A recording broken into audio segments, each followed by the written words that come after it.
22 August বিকেলে খাগড়াছড়ি জেলার Kamalchhari pilot উচ্চ বিদ্যালয়ে ছাত্রাবাস নির্মাণের ভিত্তিপ্রস্তর স্থাপন অনুষ্ঠানের উদ্বোধন করেন পার্বত্য চট্টগ্রাম বিষয়ক মন্ত্রণালয়ের উপদেষ্টা সুপ্রদীপ চাকমা। অনুষ্ঠানে প্রধান অতিথির বক্তব্যে উপদেষ্টা সুপ্রদীপ চাকমা বলেন, পার্বত্য চট্টগ্রামের ছেলেমেয়েরা খেলাধুলায় উল্লেখযোগ্য সাফল্য অর্জন করছে। বিশেষ করে পাহাড়ি কন্যারা তাদের দক্ষতা ও প্রতিভা দিয়ে দেশ বিদেশে কৃতিত্বের স্বাক্ষর রাখছে, যা আমাদের জন্য অত্যন্ত গর্বের বিষয়।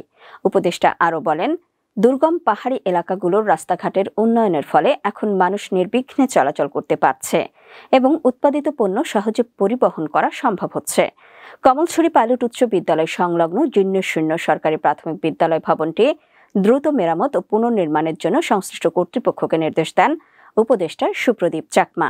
শিক্ষার পরিবেশ উন্নয়নে ছাত্রাবাস নির্মাণের পাশাপাশি প্রাথমিক বিদ্যালয়গুলোর অবকাঠামোগত উন্নয়নের উপরও গুরুত্ব আরোপ করেন তিনি।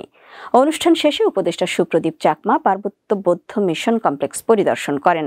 তিনি সেখানে পার্বত্য বৌদ্ধ মিশন পালি কলেজ প্রাঙ্গণ, ম্যাপল হাউস গার্লস হোস্টেল এবং অনাথালয় ভবন ঘুরে দেখেন। বর্তমানে এসব প্রতিষ্ঠানের কার্যক্রম বন্ধ রয়েছে।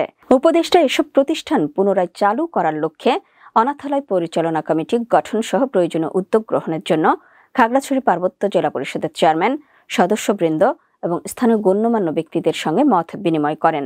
উপদেষ্টা সুপ্রদীপ চাকমা বলেন, সকল কাজের ক্ষেত্রে স্বচ্ছতা ও জবাবদিহিতা নিশ্চিত করতে হবে।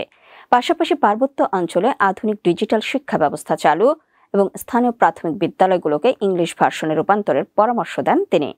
অনুষ্ঠানে আরও উপস্থিত ছিলেন খাগড়াছড়ি পার্বত্য জেলা পরিষদের চেয়ারম্যান শেফালিকা ত্রিপুরা, উপদেষ্টার একান্ত সচিব খন্দকার মুশফিকুর রহমান, জেলা পরিষদের সদস্য অ্যাডভোকেট মঞ্জিলা, সদস্য কংজপ্রু মার্মা, সদস্য প্রফেসর আব্দুল লতিফ, সদস্য অনিময় চাকমা, সদস্য শহীদুল ইসলাম সুমন, সদস্য প্রশান্ত কুমার ত্রিপুরা, সদস্য বঙ্গমিত্র চাকমা এবং স্থানীয় গণ্যমান্য ব্যক্তিবর্গ।